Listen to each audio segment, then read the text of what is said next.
안녕하세요. 낙찰 여사입니다. 오늘은 경매에 참여하는 다양한 사람들에 대해 알아볼 텐데요. 경매 참가자들이 누구인지, 그들의 역할이 무엇인지 이해하는 것은 경매 절차에서 매우 중요합니다. 경매는 다양한 사람들이 참여하는 과정이기 때문에 각자의 역할을 알면 경매 흐름을 더 잘 파악할 수 있습니다. 첫 번째로 중요한 참가자는 바로 채권자와 채무자입니다. 경매는 보통 채권자가 채무자의 부동산을 경매에 붙이는 것으로 시작되죠. 그러면 채권자와 채무자는 어떤 관계일까요? 채권자란 돈을 빌려준 사람 또는 기관을 말합니다. 은행이나 금융기관이 대표적인 채권자죠. 그들은 대출을 제공하면서 담보로 부동산을 설정합니다. 개인적으로 돈을 빌린 경우를 사채라고 합니다. 아시다시피 사채이자 후덜덜하지요. 만약 채무자가 빚을 갚지 못하면 채권자는 법원에 경매를 신청해 채무자의 부동산을 팔아 빌려준 돈을 회수하려고 합니다. 반대로 채무자는 채권자에게 돈을 빌린 사람입니다. 돈을 빌려서 집을 샀거나 사업을 위해 대출을 받았을 때 돈을 갚지 못하면 결국 경매에 붙여지게 되는 것입니다. 채무자는 경매가 개시되기 전에 돈을 갚거나 합의할 수 있는 기회가 있지만 이를 하지 못할 경우 경매 절차가 시작됩니다. 경매는 이런 절차에 따라 이루어집니다. 채무자가 대출을 받고 이를 갚지 못하면 채권자는 자신의 권리를 보호하기 위해 법원에 경매 신청을 하게 됩니다. 채권자와 채무자 간의 관계에서 가장 중요한 것은 바로 담보입니다. 채무자가 대출을 받을 때 채권자는 대출금을 안전하게 보호하기 위해 채무자의 부동산의 담보를 설정합니다. 이 담보 덕분에 채권자는 채무자가 돈을 갚지 않은 경우 해당 부동산을 경매에 붙여서 채무를 회수할 수 있는 권한을 가지게 되는 겁니다. 그렇다면 담보가 설정된 경우와 설정되지 않은 경우는 어떤 차이가 있을까요? 만약 담보가 설정되어 있지 않다면 채권자가 해당 부동산을 경매에 붙일 권리가 없게 됩니다. 하지만 담보가 설정되어 있으면 법원의 승인 하에 경매가 가능해지죠. 채권자가 여러 명의 경우에는 담보 설정 시점에 따라 우선순위가 결정됩니다. 예를 들어 2010년에 담보를 설정한 A은행과 2012년에 담보를 설정한 B은행이 있을 때 먼저 담보를 설정한 A은행이 우선순위를 가지게 됩니다. 이 순위는 나중에 배당 절차에서 중요한 역할을 하게 됩니다. 또한 여기에 임차인이 있는 경우 배당 순위가 조금 더 복잡해질 수 있습니다. 기본적으로 채권자가 여러 명일 때는 담보 설정 시점에 따라 우선순위가 정해지지만 임차인이 일정한 조건을 만족하면 배당에 참여할 수 있는 권리를 갖게 되어 배당 절차가 달라질 수 있습니다. 임차인은 일정 조건을 충족하여 우선 변제권을 가지고 배당에 참여할 수 있으며 새로운 낙찰자에게 대항력을 주장할 수도 있습니다. 이에 대한 자세한 사항은 추후 다시 얘기해 보도록 하겠습니다.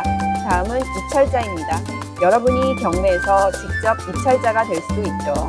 입찰자는 경매 물건을 사기 위해 입찰에 참여하는 사람입니다. 입찰자는 경매의 핵심 참가자라고 할 수 있죠. 그렇다면 입찰자는 어떻게 경매에 참여하게 될까요? 경매는 매각 기일에 입찰이 이루어집니다. 매각 기일은 경매가 실제로 이루어지는 날로 입찰자들이 법원에 모여 각자의 입찰가를 제시합니다.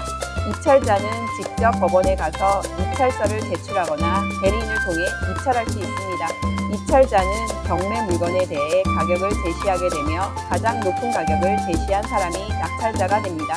입찰가는 감정가와 시세를 고려해 너무 높지도 너무 낮지도 않게 전략적으로 결정해야 하죠. 입찰자는 입찰 보증금을 미리 준비해야 합니다. 보통 감정가의 10% 정도를 보증금으로 내게 됩니다. 보증금을 준비하지 않으면 입찰 자체가 무효가 될 수 있기 때문에 반드시 사전에 준비해야 합니다. 보통 경매 입찰 보증금은 감정가의 10%로 설정됩니다. 하지만 특정한 경우에는 입찰 보증금이 20%로 상향될 수 있습니다. 낙찰자가 잔금을 납부하지 않으면 법원이 직권으로 다시 경매를 진행하는데 이를 재매각이라고 합니다. 이때 재입찰 입찰 보증금이 20%로 상향될 수 있습니다. 보증금이 높아지면 낙찰자가 잔금 납부를 포기할 확률이 줄어들기 때문에 법원은 이를 통해 안정적인 경매 절차를 유지하려고 합니다. 따라서 경매 참여 전에 법원이 입찰 보증금을 10%가 아닌 20%로 설정했는지 반드시 확인해야 합니다. 만약 이를 확인하지 않고 준비해 갔다가 입찰 보증금이 부족하게 되면 입찰 자체가 무효가 되기 때문에 주의가 필요합니다. 마지막으로 배당금 수령자입니다. 경매는 물건이 낙찰되면 그 대금을 여러 채권자들에게 분배하게 되는데 이 대금을 받는 사람이 바로 배당금 수령자입니다. 낙찰된 금액은 먼저 우선순위가 있는 저당권자, 근저당권자, 압류채권자, 일정요건을 갖춘 임차권자에게 배당됩니다. 이들은 법원에서 정해진 우선순위에 따라 경매 대금을 나누어 받습니다. 배당금 수령자는 경매 절차에 따라 배당받기 때문에 배당 순위를 잘 파악해야 하고 필요하다면 경매 전부터 다른 채권자와의 합의를 통해 배당금을 조정하기도 합니다. 배당 절차는 경매 과정에서 매우 중요한 부분입니다. 채권자들은 각자의 배당금을 받기 위해 우선순위를 신경 써야 하고 채권의 담보 설정 상태를 미리 확인하는 것이 중요합니다. 또한 소액임차인 방해세와 임금채권도 주의할 필요가 있습니다.